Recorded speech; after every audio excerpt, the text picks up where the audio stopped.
Which brings us to the second A I want to use in the text. He says, beware of the false prophets. So that is awareness. The second A is the appearance of false prophets. The Lord Jesus says, watch, they come to you in sheep's clothing. Now I want you to notice what the Lord said. It's so powerful, right?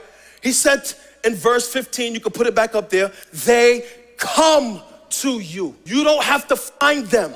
The Apostle John wrote words like this. They slip in among you. They come into churches. They slip in among brothers and sisters. A false prophet will always find people and make them listen.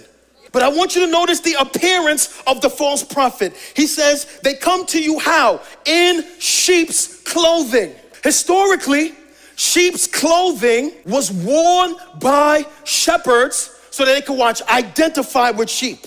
Take the outer garment of a sheep and put it on themselves so when they come among sheep, they would be identified as a sheep. This word sheep is a metaphor for you. It's a metaphor for the people of God. Sheep are the most unintelligent animals. God calls you sheep and he calls me sheep. They have no natural defense mechanism against predators. It's why they need shepherds to protect them. When sheep come into a pack, they are known to nip at each other all the time. And if one sheep jump off a cliff, the other sheep would follow. And I've been to Israel and I've seen shepherds with sheep. This is why they will have a stick. They will beat off threat with the stick. They would beat off threats with the stick. They would beat off threats.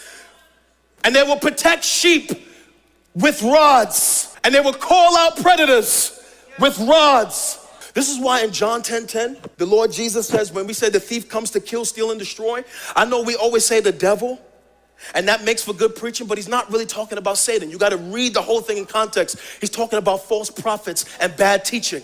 That's why he calls himself in that passage, watch, the good shepherd. Sheep's clothing is a metaphor like they look just like genuine believers. They talk like genuine believers.